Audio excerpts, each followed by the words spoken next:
It's a subject that isn't taught in schools, something most people realize too late. Working a 9-to-5 job might seem fine, but deep down, you always want more.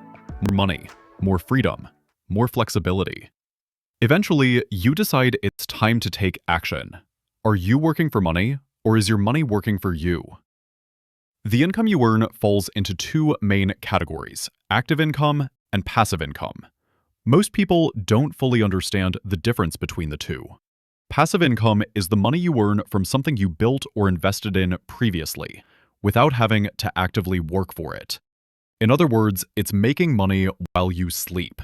For example, renting out a property, earning dividends from stocks, selling digital products like ebooks or online courses, or receiving ad revenue from platforms such as YouTube are all forms of passive income.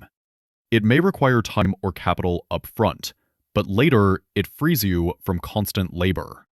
Active income, on the other hand, is money you earn in exchange for your effort, such as a salary, commission, or tips.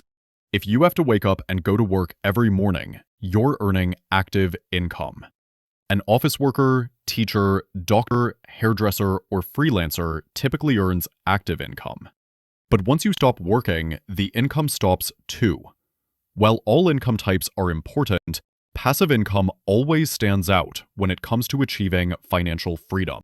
Because with active income, you must keep working to keep earning.